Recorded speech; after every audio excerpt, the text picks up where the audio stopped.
Hello students, so welcome to your favourite channel chemistry with Swati. आज हम amines में different type के questions को कैसे सॉल्व करते हैं ये पढ़ेंगे। आप सभी की स्टडी अच्छी चल रही होंगी।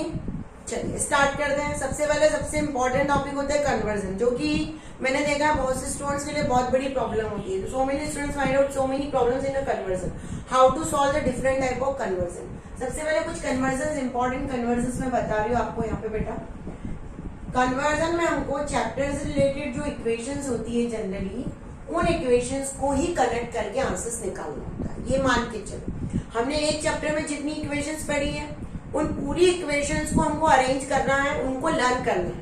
पहले तो अगर आपके माइंड में लर्न है आपको तो हमको अरेंजिंग करना है। एक चैप्टर की इक्वेशन दूसरे चैप्टर से भी कई बार कनेक्टेड होती है। जैसे हमने एल्केन पढ़ा, उससे रिलेटेड अल्कोहल, अल्कोहल से रिलेटेड एल्डिहाइड, एल्डिहाइड से रिलेटेड अमाइड्स। तो हमको पूरी इक्वेशंस को एक तरह से अरेंज करना है। पहले जैसे आपको किसी ने दिया कन्वर्जन में एनिलीन इनटू क्लोरोबेंजीन, तो अगर आपने इस चैप्टर में एनिलीन की पूरी रिएक्शन पढ़ी होगी तो आपको समझ में आएगा कि एनिलीन को क्लोरोबेंजीन में कैसे कन्वर्ट करना है। सबसे पहले हम एनिलीन का यहाँ पे लिख ले, दैट इज आवर एनिलीन। और क्लोरोबेंजीन क्या होता है हमारा, ये होता है हमारा क्लोरोबेंजीन। एक सैंडमेयर रिएक्शन और गैटरमैन रिएक्शंस मैंने पढ़ाई की, अगर आप लोगों को याद हो तो एनिलीन को पहले अगर वो सैंडमेयर और गैटरमैन रिएक्शन जो होती है वो होती है बेंजीन डायज़ोनियम क्लोराइड से। तो मतलब ये है कि हमको एनिलीन को कन्वर्ट करना पड़ेगा बेंजीन डायज़ोनियम क्लोराइड में। तो 0 डिग्री सेंटीग्रेड पे अगर हम ले यहाँ पे या 273 केल्विन ले और इसको NaNO2 प्लस HCl के प्रेजेंस में रिएक्शन करवाए तो हमको मिलता है एनिलीन से बेंजीन डायज़ोनियम क्लोराइड। अब ये बेंजीन डायज़ोनियम क्लोराइड का CuCl Cl2 के प्रेजेंस में रिएक्शन करवा दी तो इससे हमको मिल गया क्लोरोबेंजीन। तो दोनों रिएक्शन हमने पढ़ी हुई है अमाइंस वाले चैप्टर में। सिर्फ हमारे को ये पता नहीं समझ में आ रहा था कि हम इसको कैसे कनेक्ट करें। क्लोरोबेंजीन बनाना है बेंजीन डायज़ोनियम क्लोराइड से, ये हमने पढ़ा था बेंजीन डायज़ोनियम क्लोराइड की रिएक्शंस में कि benzene diazonium chloride is converted into chlorobenzene by following Sandmeyer reaction और बाय फॉलोइंग गैटरमैन रिएक्शन। बस इतना आपको याद रखना है कि हमको वहां पे लॉजिक लगाना है। ये है हमारा बेंजीन डायज़ोनियम क्लोराइड। कई बार मैंने ये भी देखा है कि जैसे कन्वर्जन आते हैं तो स्टूडेंट्स बहुत ज्यादा टेंशन में आ जाते हैं, मैम ये तो हमको आता ही नहीं है। नहीं बेटा, आपको सब आता है, सिर्फ आपको इंटरकनेक्टेड नहीं आ रहा है। और ये इंटरकनेक्टेड करने के लिए हमको बार बार रिएक्शंस को लिखना है। ये हो गया पहला कन्वर्जन, सभी को आ गया, कोई बहुत बड़ा काम नहीं था, बहुत इजी काम था ये तो हमारा। आप सेकंड कन्वर्जन ध्यान से देखो कि हमारा सेकंड कन्वर्जन क्या है। बेटा हमारे लिए कन्वर्जन बहुत बड़ी प्रॉब्लम नहीं है, पर हमने क्या किया उसको एक बहुत बड़ी प्रॉब्लम बना ली है। हमारे माइंड में आज ऐसी कन्वर्जन आ गया कि ऐसा टेंशन आ जाता है कि हमको जो आता है ना वो भी हम भूल जाते हैं। That is our biggest problem, that whenever see the conversion हम पूरा सब कुछ भूल जाएंगे। ऐसे नहीं होता है। सेकंड कन्वर्जन है हमारा 2-ब्रोमो मीथेन 2-ब्रोमो प्रोपेन इंटू 1-ब्रोमो प्रोपेन। अब 2-ब्रोमो प्रोपेन क्या होता है हमारे पास, देखो यहाँ पे CH3CH इसको कन्वर्ट करना है मुझे CH3CH2CH2Br 1-ब्रोमो प्रोपेन। मतलब ये है कि ये ब्रोमीन की प्लेस को चेंज करना है। तो हम जनरली जब भी हमको यहाँ क्या करेंगे, हम एक लॉजिक लगाएंगे, क्योंकि हमारा 1-ब्रोमो प्रोपेन कब मिल सकता है, 1-ब्रोमो प्रोपेन हमको मिल सकता है जब हम एंटी मार्कोनिकोव फॉलो करें, पेरोक्साइड फॉलो करें। तो पेरोक्साइड में हमको यहाँ पे कोई ऐसा रिएजेंट बनाना पड़ेगा। देखो जैसे मैंने यहाँ पे बना दिया CH3, सुन लो ध्यान से आप लोग, यहाँ पे देखो समझो करो, तीनों चीजें करना है। और इस पे मैंने लगा दिया HBr और यहाँ पे लिख दिया पेरोक्साइड। तो पेरोक्साइड आपको पता है कि पेरोक्साइड में Br किस पार्ट पे जाता है, जहाँ पे हाइड्रोजन ज्यादा है, मतलब ये Br इधर अटैच हो जाएगा तो ये प्रोडक्ट बन जाएगा। अब हमारा ये टारगेट है कि हम इसको इसमें कैसे कन्वर्ट करेंगे, प्रोपीन हम कैसे बनाएंगे। तो बेटा जब भी हमको एलिमिनेशन करना होता है, ये कुछ चीजें आपको याद रखनी पड़ेगी। एलिमिनेशन करना होता है हमको एक साथ हाइड्रोजन एंड हेलोजन, जनरली इसको लिखा जाता है डिहाइड्रो हैलोजिनेशन। डी का मतलब होता है removal. What you mean by D? D is a removal of hydrogen and halogen together. तो उसके लिए हम जनरली यूज करते हैं बेटा अल्कोहलिक केओएच। ये एलिमिनेशन का काम करता है। यहाँ से Br चले जाएगा, यहाँ से हाइड्रोजन चले जाएंगे, ये एक हाइड्रोजन यहाँ से निकल जाएगा, H एक हाइड्रोजन यहाँ से जाने वाला है इधर से, तो इससे बन जाएगा प्रोपीन। प्रोपीन पे HBr की रिएक्शन करवाएंगे हम पेरोक्साइड की प्रेजेंस, तो हमको ये प्रोडक्ट मिल जाएगा। तो कितना इजीली हमने 2 ब्रोमोप्रोपेन से क्या बना लिया? हमने 2 ब्रोमोप्रोपेन से, ये हमारा है 2 ब्रोमोप्रोपेन। 2 ब्रोमोप्रोपेन से हमने बहुत इजीली बना लिया 1 ब्रोमोप्रोपेन। आपको पेरोक्साइड सबको पता है, एंटी मार्कोनिकॉफ पता है सबको। ये नहीं पता तो आज पता कर लो कि एल्कोहलिक केओएच जब भी हाइड्रोजन और ब्रोमीन को एक साथ कहीं से निकालना हो तो यूज करते हैं। ये हो गया हमारा सेकंड कन्वर्सेशन। चलिए अब हम थर्ड कन्वर्सेशन क्यों मूव करते हैं। कुछ कन्वर्सेशन पढ़ाना इसलिए बहुत ज्यादा जरूरी है हमको, क्योंकि आप लोगों का कॉन्फिडेंस लेवल जैसे हमको कन्वर्जन आते हैं तो हम भूल जाते हैं। और अभी इस साल जो बच्चे सीबीएसई वाले हैं 12th में, उनको बोर्ड एग्जाम नहीं है, बोर्ड एग्जाम में बेटा कन्वर्जन आते हैं। और जो नीट कर रहे हैं, जो जेई कर रहे हैं, वहां पे भी आपको कन्वर्जन से रिलेटेड रिएजेंट पूछे जा सकते हैं। तो हमको दोनों चीजें फॉलो करनी है। अब आपका नेक्स्ट क्वेश्चन है nitrobenzene into phenol. Nitrobenzene into phenol, ये मैं लिख रही हूँ यहाँ पे नाइट्रोबेंजीन। ध्यान से देखो बेटा, ये हमारा नाइट्रोबेंजीन है। इससे हमको क्या बनाना है? इससे हमको बनाना है फिनॉल। अब कैसे बनेगा? ये नाइट्रोबेंजीन से हमने जो अमाइंस वाला चैप्टर है उसमें हमने पढ़ा था कि nitrobenzene is converted into aniline when it is treated with iron and HCl। Ferric chloride से साथ अगर इसका रिडक्शन कर जाता है तो ये कन्वर्ट हो जाता है एनिलीन में। ये हमारा एनिलीन बन गया। अब एनिलीन को हम क्या करेंगे? 0 डिग्री सेंटीग्रेड या 273 में किसमें कन्वर्ट कर सकते हैं? इसको हम कन्वर्ट कर सकते हैं बेंजीन डायजोनियम क्लोराइड। ये मिल गया हमारा।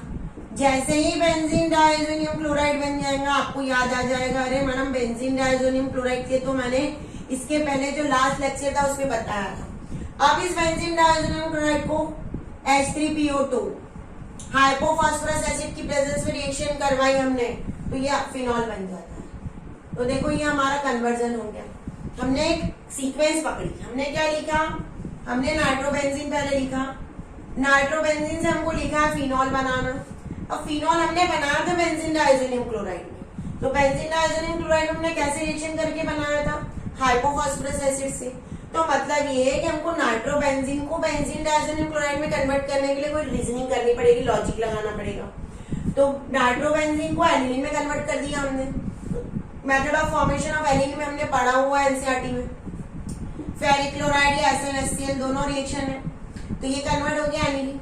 अब एनिलीन से बेंजीन डायजोनियम क्लोराइड तो हमको कई दिनों से पता है कि भाई 0 डिग्री सेंटीग्रेड और HCl और NaNO2 का सॉल्यूशन में मिक्स किया जाए तो ये कन्वर्ट हो जाता है बेंजीन डायजोनियम क्लोराइड में। तो ये हमारी ऐसी लॉजिकली सीक्वेंस चली यहाँ पे। ठीक है, नोट करते जाना वीडियो को पॉज करके। ये सब रीजनिंग अगर लॉजिकली आपको समझ में आएगा तो आपके लिए कन्वर्जन बहुत बड़ी बात नहीं होगी। बस ये होता है कि हम लोग उसको सॉल्व नहीं करते, हम घबरा जाते हैं, हमको समझ में ही नहीं आता कि कैसे करना है, हमारा कॉन्फिडेंस लेवल लूज हो जाता है। मेन ये होता है कि जैसे आपको किसी ने कन्वर्जन कहा तो हम क्या करते हैं? हम सब कुछ भूल जाते हैं। हमको लगता है अरे हमको तो हमने तो पढ़ा ही नहीं है। नहीं, आपने सब पढ़ा है बेटा। हमको कभी भी अपने कॉन्फिडेंस लेवल को लूज नहीं करना एग्जाम में। हमको हमारा कॉन्फिडेंस लेवल बनाए रखना है। हमको सिर्फ रिएक्शन को मेमोराइज करना और इंटरकनेक्ट करना है। सबसे पहले इंटरकनेक्ट। चलिए एक और है हमारे पास methyl amine into iodobenzene. Methyl amine into iodomethane. Methyl amine मतलब CH3NH2। अब इससे क्या बनाना है? मुझे CH3I बनाना है। अब क्या होगा? NH2 का हटा के ऐसे डायरेक्ट नहीं हटा सकते, तो यहाँ पे हम HONO की रिएक्शन करवाएंगे। ये जो HONO की रिएक्शन होती है मतलब नाइट्रस एसिड की, तो यहाँ पे बन जाता है CH3 OH। अमाइन हमने मिथाइल अमाइन को किसमें कन्वर्ट कर दिया, पहले हमने methyl amine is converted into alcohol, ये भी हमने पढ़ा हुआ है केमिकल प्रॉपर्टीज ऑफ एनिलीन में, केमिकल प्रॉपर्टीज ऑफ अमाइन में। एनिलीन की करवाएंगे तो वहां पे एक इंटरमीडिएट बनता है, उससे बेंजीन डाइज़ोनियम क्लोराइड बन जाता है। यहाँ पे भी हमारी जो रिएक्शन है वो 0 डिग्री सेंटीग्रेड पे ही होगी। अब इसको हम फॉस्फोरस की प्रेजेंस में आयोडीन से रिएक्शन करवाएंगे। जब फॉस्फोरस की प्रेजेंस में आयोडीन से रिएक्शन करवाएंगे तो ये OH को I रिप्लेस कर देगा और बन जाएगा आयोडोमीथेन। क्या बनेगा, आयोडोमीथेन। अब आप कहोगे मैडम ये तो हमको पता ही नहीं था, पता था आपको, अल्कोहल वाले चैप्टर में हमने उसमें पढ़ा हुआ है, हेलो एल्केन वाले चैप्टर में हमने पढ़ा हुआ है मेथड ऑफ फॉर्मेशन।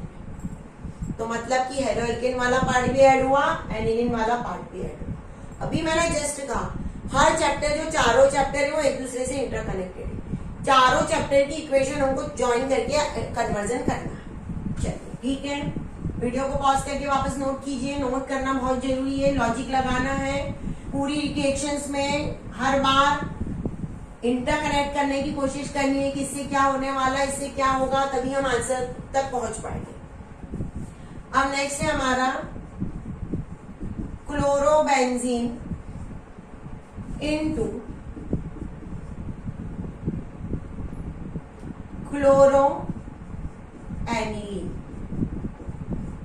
अब क्लोरोबेंजीन का फॉर्मूला लिखो सबसे पहले, यहाँ पे सबसे पहले तो फॉर्मूला लिखा करो, जो रिएक्टेंट है कहां से स्टार्ट करना है और कहां एंड करना है, ये दोनों चीजें हमको लिखते आनी चाहिए। ये है मतलब यहाँ पे हमको NH2 लगाना है, तो ऐसे इतने जल्दी NH2 लग जाएगा क्या, नहीं लगेगा। अभी मैंने कहा ध्यान दो, NH2 हमने लिखा है, सुनो जरा, हम अगर यहाँ पे NO2 ले आए तो हो सकता है, क्योंकि NO2 ले आए तो अभी हमने कहा Fe प्लस Fe HCl या SnHCl की प्रेजेंस में NO2 किसमें कन्वर्ट हो जाता है, एनिलीन में। अब यहाँ पे NO2 लगाना है, अब NO2 लगाने के लिए हम क्या करेंगे, यहाँ पे हम यहाँ पे कर देंगे इसका नाइट्रेशन। नाइट्रेशन किसकी प्रेजेंस में होता है, H2SO4 की प्रेजेंस में ही होता है, HNO3। ये क्या लिखेंगे हम, क्लोरोबेंजीन। तो क्लोरोबेंजीन से क्या बन गया, पहले क्लोरोबेंजीन से बना यहाँ पे मेटा क्लोरो नाइट्रोबेंजीन, इसका रिडक्शन किया तो बन जाएगा NH2, आ जाएगा NO2 की जगह। तो ये हमारा कन्वर्जन है। ये हो सकता है कहोगे मैम हमने पढ़ा नहीं, पढ़ा है बेटा, हमने कहाँ पढ़ा, इसको फर्स्ट चैप्टर में पढ़ा है। तो यहाँ पे फर्स्ट चैप्टर भी मिल रहा है हमको और हमको फोर्थ चैप्टर एनिलीन भी मिल रहा है। हमको हर चीज हमने पढ़ी हुई है, बस हमको कनेक्ट नहीं करते आ रही चीजें। अगर आप एक एक चैप्टर के ऐसे कई तरह के कन्वर्जन करते रहोगे तो बेटा डेफिनेटली आप बिल्कुल ट्रेंड हो जाओगे। मैं कुछ कन्वर्जेशन यहाँ पे बता रही हूँ, हर एक चैप्टर में आपको एक ऐसा वीडियो मिलेगा जिसमें आपको कन्वर्जन और उस चैप्टर के डिफरेंट टाइप ऑफ क्वेश्चंस आपको सॉल्व करने में मिलेंगे, तो जिससे कि आपको लॉजिकली रीजनिंग करते आ जाए कि हमको कैसे पढ़ना है, कन्वर्जन के लिए कहाँ से किसको कैसे हमको अरेंज करना है। ठीक है, चलिए और कुछ कन्वर्जन मैं लिख के देती हूँ आपको। देखो CH3 CH2Cl, इससे किसी ने आपको कहा CH3 CH2 CH2 NH2 बनाओ, कैसे करेंगे, कर सकते हैं हम, सोचते हैं हम कि कैसे करेंगे।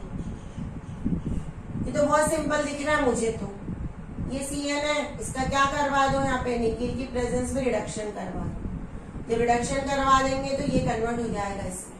इसका नाम क्या है, इथाइल साइनाइड। इससे हमने क्या बना दिया, प्रोपेनामाइड। Cn का रिडक्शन करवा दिया, ये भी एक कन्वर्जन ही है। Ethyl cyanide is converted into propanamide. हमको सिर्फ लॉजिकल रीजनिंग करते आनी चाहिए कि अरे ऐसा है तो मैम ऐसा हम कर सकते हैं। ठीक है, आपको जितनी अच्छी इंटरकनेक्ट आ जाएंगे उसके लिए हमारी इक्वेशन बहुत अच्छी होनी चाहिए। इक्वेशन ऐसी स्ट्रांग होनी चाहिए कि हमारा हाथ अटके ही नहीं। अब इसके बाद कई बार आपको एक क्वेश्चन आता है, arrange the following in the increasing और decreasing order of pKb value. PKb value को अरेंज करो इन कंपाउंड्स में। जैसे आपको किसी ने दे दिया C2H5NH2, C2H5 twice NH, C6H5NH2, C6H5CH2NH, ऐसे कुछ क्वेश्चंस आपको किसी ने दे दिए, CH3NH, तो हमको कैसे अरेंज करेंगे पीकेबी वैल्यू। तो सबसे पहले पीकेबी वैल्यू के सबसे पहले हम उसको बेसिक ऑर्डर निकालना चाहिए। पीकेबी बाद में अरेंज करेंगे, पहले इनका बेसिक ऑर्डर निकालो कि इनपे सबसे ज्यादा कौन बेसिक है। तो आपको पता होना चाहिए 2 डिग्री वाला सबसे ज्यादा बेसिक होता है, तो C2H5NH2 सबसे ज्यादा बेसिक होगा। उसके बाद आ जाएगा C2H5NH2, उसके बाद आ जाएगा C6H5NH या C6H5CH3NH, और उसके बाद कई बार इसको ब्रैकेट में ऐसा लिखा जाता है या इसको लिखने का एक ऐसा तरीका भी होता है, दोनों ही तरीके सही है। उसके बाद होता है C6H5NH2, एनिलीन सबसे कम बेसिक होता है। तो ये मैंने अरेंज कर दिया increasing order of basic strength. सबसे ज्यादा स्ट्रॉन्ग बेसिक है ये, नेचर में स्ट्रॉन्ग बेस है, और ये वीक बेस है। अब आपको ये पता होना चाहिए कि पीकेबी वैल्यू और बेसिक ऑर्डर का इनवर्सली प्रोपोर्शनल रिलेशनशिप होता है। तो पीकेबी जैसे इसका उल्टा हो जाएगा। अब अगर इसी क्वेश्चन को पीकेबी में अरेंज करना है तो क्या हो जाएगा, C6H5NH2 का पीकेबी सबसे ज्यादा, फिर आ जाएगा C6H5CH3NH2NH, उसके बाद आ जाएगा C2H5NH2, और उसके बाद आ जाएगा C2H5 ट्वाइस NH। तो पहले बेसिक ऑर्डर, उसके बाद पीकेबी। हम लोग क्या करते हैं, डायरेक्ट पीकेबी, और हमारा mind generally most of the students are thinking that pKb value is directly proportional to basic. जितना ज्यादा पीकेबी वैल्यू उतना ज्यादा बेसिक कैरेक्टर। नहीं बेटा, ऐसा नहीं है, उसका उल्टा रिलेशनशिप है, रिवर्स है, रेसिप्रोकल है। हमको पहले अरेंज करना है बेसिक ऑर्डर, उसके बाद ही हम निकालेंगे पीकेबी। कई बार ऐसा हमको डायग्राम से भी दिए जाते हैं कि अरेंजमेंट का ऑर्डर निकालो, इसलिए डायग्राम दे दिए जाते हैं। तो आपको हर तरह के क्वेश्चंस को सॉल्व करते आना चाहिए, क्योंकि हमने पढ़ा तो सब कुछ है, पर अगर हमको एप्लीकेबल नहीं करते आ रहा तो हमारी स्टडी को कोई मीनिंग नहीं है। और आप लोग सभी पढ़ते बहुत अच्छे से हो, पर आपको अपनी स्टडी में सबसे बड़ा ड्रॉबैक हमने देखा है आप लोगों का ये होता है कि आपको अरेंज क्वेश्चंस करते नहीं आते, सॉल्व कैसे करेंगे उनको, वहां पे आपका कॉन्फिडेंस लेवल लूज हो जाता है। आपने पढ़ के सब जाते, तो हमको उसको एप्लीकेबल करते आना चाहिए। जो प्रॉब्लम्स मैंने देखी है उसके अकॉर्डिंग ही है आपके लिए एक स्पेशल टाइप का वीडियो बनाया गया है, जिसमें आपको डिफरेंट वेराइटीज ऑफ क्वेश्चंस को सॉल्व करना पड़ेगा। ठीक है, मैंने केस बेस्ड क्वेश्चन आपको मैं लिखवाया। देखिए केस बेस्ड क्वेश्चन कैसे सॉल्व करते हैं। हमको कई बार एग्जाम में ABCDE के वे में क्वेश्चन आते हैं। जैसे आपको क्वेश्चन दिया हुआ है C6H7 एन ऑर्गेनिक कंपाउंड है, कोई कंपाउंड है ऑर्गेनिक कंपाउंड C6H7O, उसका है कि वो A है। इसकी हमने किसी डाइल्यूट HCl की प्रेजेंस में रिएक्शन करवाई तो वो कंपाउंड B बनता है, जो कि सॉल्युबल होता है वाटर में। अब A कंपाउंड जो हमारा है उसको कहा है कि क्लोरोफॉर्म और अल्कोहलिक की वजह से रिएक्शन करके ये देता है C कंपाउंड, फॉल स्मेल आती है उसकी। उसके बाद कहा है कि A कंपाउंड की NaNO2 की प्रेजेंस में बेंजीन सल्फोनिल क्लोराइड से रिएक्शन करवाई तो हमको कंपाउंड D मिलता है। और ये A कंपाउंड अगर NaNO2 और HCl की प्रेजेंस में रिएक्शन करता है तो हमको कंपाउंड F मिलता है। ये F कंपाउंड फिनॉल से रिएक्शन करके बना देता है कोई F डाई। तो हमको कहा है कि identify the reaction and identify the ABCDEF। आपको ऐसा कोई क्वेश्चन दिया है। Again I am repeating the question, entire question. See here a compound A जिसका मॉलिक्यूलर फॉर्मूला है C6H7N। इसकी किसी ने कहा कि HCl की उसमें दिया है कि इसके HCl से रिएक्शन करवाई तो हमको दिया है कि वो वाटर के अंदर सॉल्युबल होता है। कंपाउंड A को हमने क्लोरोफॉर्म की प्रेजेंस और अल्कोहलिक KOH की प्रेजेंस में रिएक्शन करवाई क्लोरोफॉर्म के साथ, तो हमको कंपाउंड C मिलता है जिसकी स्मेल होती है फॉल। अगर कंपाउंड A की NaNO2 की प्रेजेंस में बेंजीन सल्फोनिल क्लोराइड से रिएक्शन करवाई तो कंपाउंड D मिलता है। अगर कंपाउंड A को NaNO2 और HCl की प्रेजेंस में रिएक्शन करवाई तो कोई कंपाउंड E मिलता है। उस कंपाउंड की हमने फिनॉल के साथ रिएक्शन करवाई तो हमको F कोई डाई मिलती है। हमको ABCDEF को आइडेंटिफाई करना है। अब सबसे पहले तो हम क्या करते हैं, C6H7N ये क्या कंपाउंड है इसको फाइंड आउट करने की कोशिश करते हैं। देखो C6 मैंने 6 कार्बन है, अगर हमारा एलिफेटिक रहता तो ऐसा बनता C6H13, और अगर एरोमेटिक है तो C6 H5NH2। ऐसा पॉसिबल है क्या? हो सकता है। 6 कार्बन है, 2 हाइड्रोजन है 7, यहाँ के 2 और ये 5, 7 हाइड्रोजन है और 1 नाइट्रोजन है, मतलब ये स्ट्रक्चर ये होगा नहीं। तो हमारा कंपाउंड ए क्या बना? C6H5NH2 बना। सबसे पहली बात हमने कंपाउंड ए को आइडेंटिफाई। अब कंपाउंड ए की उसने कहा है कि रिएक्शन करवाओ डाइल्यूट HCl से, तो कोई ऐसा कंपाउंड बनता है जो वाटर के अंदर सॉल्यूबल है। लिखा है कंपाउंड जो बनेगा वो क्या होगा? जो कंपाउंड बी बन रहा है वाटर सॉल्यूबल है। वाटर सॉल्यूबल का मतलब है कि उसके पास प्लस और माइनस दोनों चार्ज होने चाहिए, क्योंकि वाटर जो होता है H2O वो भी डिसोसिएट होता है H प्लस और OH नेगेटिव में। यहाँ पे लोन पेयर है, लोन पेयर है तो क्या हो जाएगा? C6H5NH3 positive Cl negative. ये टूटेगा H प्लस और Cl नेगेटिव में। ये लोन पेयर वाला नाइट्रोजन इस H को अपने पास ले लेगा और बना लेगा C6H5NH3। Cl उससे साइड में अटैच हो जाएगा। इसके पास प्लस और माइनस है, ये भी वाटर के अंदर सॉल्युबल हो सकता है क्योंकि वाटर भी है। बन गया कंपाउंड भी हमारा बन गया। अब आपको दिया है कि कंपाउंड ए की अल्कोहलिक KOH और CHCl से रिएक्शन करवाओ। देखो यहाँ पे ये मैं ऐसा बना दिया है। अगर हमने C6H5NH2 की हमने क्लोरोफॉर्म और अल्कोहलिक KOH के साथ रिएक्शन करवाई, तो वो कहता है कि कोई ऐसा कंपाउंड बनता है जिसकी स्मेल फॉल है। अगर हमारी चैप्टर हमको बहुत अच्छे से याद है तो हमने वहां पे पढ़ा हुआ है आइसोसाइनाइड बन सकता है, तो यहाँ पे बनेगा फिनाइल आइसोसाइनाइड। फिनाइल आइसोसाइनाइड ये बना, ये है एनिलीन हमारा। तो कंपाउंड सी भी मिल गया हमको।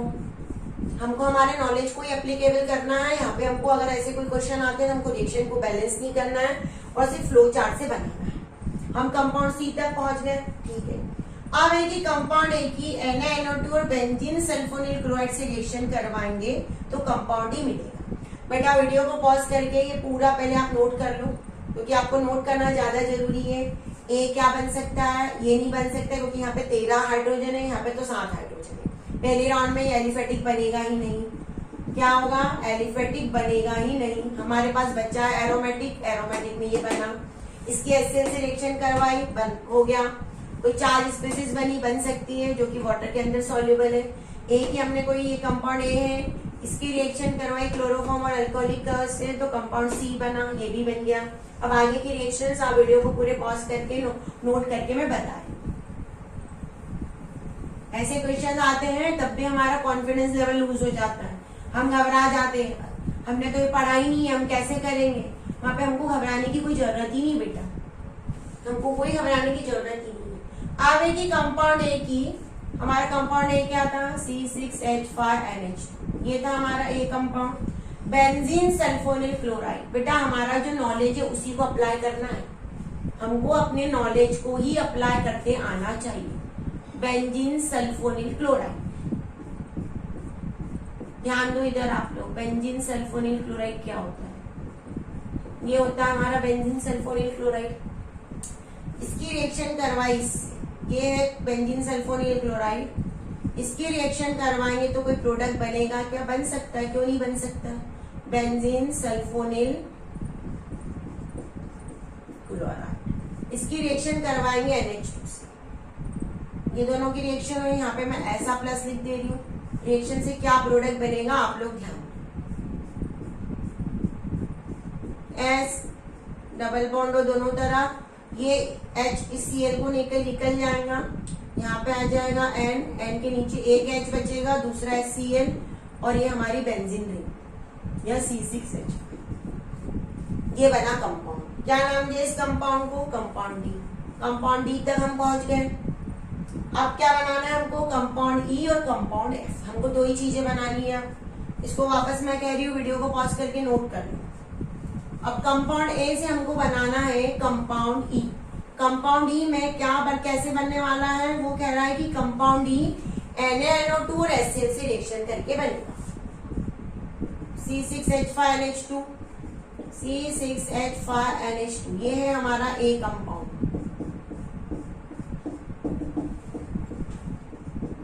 इसकी NaNO2 प्लस HCl रिएक्शन करवाई। जब NaNO2 और HCl रिएक्शन करवाते हैं मतलब कौन सी रिएक्शन होगी? 0 डिग्री सेंटीग्रेड वाली होगी। इससे क्या बन जाएगा? इससे बन जाएगा बेंजीन डायज़ोनियम क्लोराइड, मतलब कंपाउंड ई बना benzene diazonium chloride.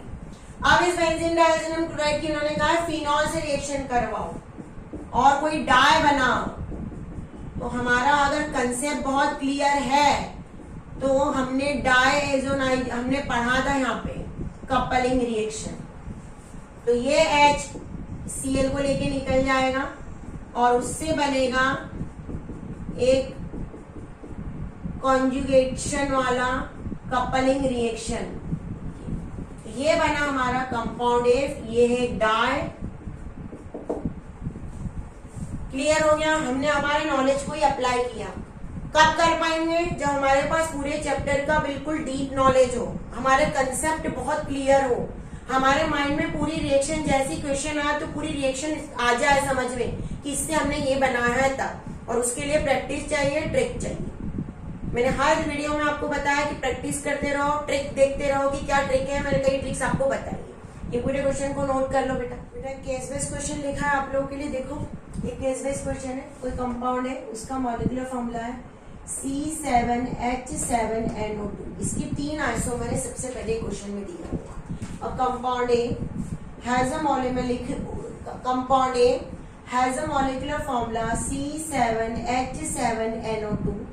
It has 3 isomers in which A isomer is a more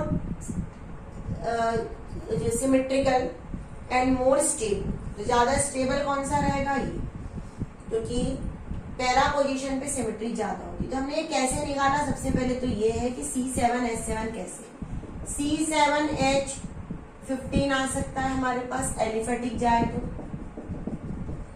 अगर एरोमेटिक जाए तो C7 बेंजीन रिंग नहीं हो सकती, तो बेंजीन रिंग हमने लगा दी। बेंजीन रिंग क्या होती है? C6H5 होती है। बचे कितने हाइड्रोजन और नाइट्रोजन चेक करो। हमारे पास नाइट्रोजन NO2 है, मतलब रिंग में कहीं NO2 लगा दो।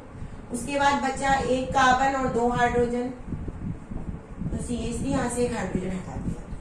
तो ऐसा कोई स्ट्रक्चर मिला हमको। ये इसमें बोला गया है कि इसका रिडक्शन करने से कंपाउंड भी मिलता है। इसका रिडक्शन करने से NO2 का क्या हो जाएगा? NO2 का हो जाएगा रिडक्शन, CH3 वैसे के वैसे, और ये आ जाएगा NH2, ये अलग है। इसका रिडक्शन करने से NO2 is converted into NH2। अब दिया है कि इसकी NaNO2 और HCl से 0 to 5 डिग्री सेंटीग्रेड रिएक्शन करवाई, मतलब वही है 0 डिग्री सेंटीग्रेड आ गया, मतलब बेंजीन डायज़ोनियम क्लोराइड बनना चाहिए। तो यहाँ पे हमारा क्या बन जाएगा? कंपाउंड C, ये CH3 वैसे के वैसे, ये बन जाएगा बेंजीन डायज़ोनियम क्लोराइड। ये है हमारा कंपाउंड C। इस कंपाउंड C की H3PO2 से रिएक्शन करवाओ तो कोई कंपाउंड D मिलता है जिसका फॉर्मूला है C7H8। हमको दे दिया है C7H8 होने वाला है, मतलब यहाँ पे हमारा जो फॉर्मूला D वो क्या बनेगा? देखो यहाँ पे सिर्फ CH3 आ जाएगा, यहाँ से NH2Cl हट जाएगा। उसके बाद इस D वाले कंपाउंड की क्रोमिल क्लोराइड के साथ रिएक्शन करवानी है और उसका हाइड्रोलिसिस होने वाला है। तो हमने ये एल्डिहाइड वाले कीटोन वाले चैप्टर में पढ़ा था कि जब भी CH3 का हाइड्रोलिसिस होता है और क्रोमिल क्लोराइड के साथ ऑक्सीडेशन होता है तो जो कंपाउंड बनता है CH3 के क्रोमिल क्लोराइड रिएक्शन से तो बनता है CHO। तो C7H6O, 1 कार्बन ये और 6 कार्बन ये, मतलब 7, 5 कार्बन की चेन है, मतलब 5, 1 हाइड्रोजन यहाँ पे आ गया और 5 हाइड्रोजन रिंग के, भाई C6H5 हमारा बेंजीन रिंग होता है। तो 5 हाइड्रोजन 6 कार्बन, 1 कार्बन ये आ गया, मतलब 7, तो 7 कार्बन बराबर हो गए। 1 हाइड्रोजन ये आ गया और 5 हाइड्रोजन ये, तो 6 हाइड्रोजन और 1 ऑक्सीजन। तो ये हमारा कंपाउंड E बना। तो हमने कंपाउंड A से लेकर कंपाउंड E तक की पूरी रिएक्शन ऐसे सॉल्व की। वापस में एक बार बता रही हूँ, कोई कंपाउंड A हमको दिया है, मॉलिक्यूलर फॉर्मूला उसका दिया है C7H7NO2, उसके 3 आइसोमर है। इसमें तीनों आइसो बन सकते हैं, एक ऑर्थो बन सकता है, एक मेटा बन सकता है, पैरा बन सकता है। हमको उस पे क्वेश्चन में दिया है मोस्ट स्टेबल, जिसका मेल्टिंग पॉइंट ज्यादा हो। अगर ऐसा कुछ दिया है तो मतलब हम पैरा को चूज करें। इसका रिडक्शन करवाने से कंपाउंड B बनेगा। रिडक्शन हमेशा NO2 का होगा, इसका तो होने नहीं वाला है। तो इसका रिडक्शन करने से NH2 आ जाएगा। यहाँ पे हमको क्लियर है कि NaNO2 और HCl की प्रेजेंस में इसको रिएक्शन करवाया 0 to 5 डिग्री। अगर इसका रिएक्शन करवा दे तो कंपाउंड सी मिलेगा, मतलब ये NH2 किस में कन्वर्ट हो जाएगा, बेंजीन डाइजेनियम क्लोराइड में। अब इसके बाद कहा है कि इसके H3PO2 से रिएक्शन करवाओ, तो ये बेंजीन इसको हटा देगा ये पूरा, तो CH3 आ जाएगा सिर्फ, ये बेंजीन डाइजेनियम क्लोराइड वाली रिएक्शन। अब उसके बाद दिया है कि इस कंपाउंड डी को हमने करवा दिया क्रोमियम क्लोराइड से रिएक्शन, ऑक्सीडेशन और उसका हाइड्रोलिसिस, तो CH3 का जब भी होता है तो कन्वर्ट हो जाता है CH। और हमको एक मॉलिक्यूलर फॉर्मूला दिया है, उसको टैली करना है कि हमारा जो आंसर है वो सही है या नहीं। ये पूरी रिएक्शंस आपको ऐसे क्वेश्चंस एग्जाम में आते हैं, हर चीज इंटरकनेक्टेड होती है। बहुत सी चीजें हमारी अमाइंस वाले चैप्टर से कनेक्टेड थी इसमें, और कुछ चीजें एल्डिहाइड वाले से थी, दोनों को मिक्स करते आपको आना चाहिए। इसको नोट कर लीजिए और आप पढ़ते रहिए। कोई डाउट है तो हमारा कमेंट्स बॉक्स आपके लिए हमेशा खुला हुआ है, अपने डाउट सॉल्व करवाते रहिए, और कोई प्रॉब्लम है तो अपने डाउट्स उसमें डालिए।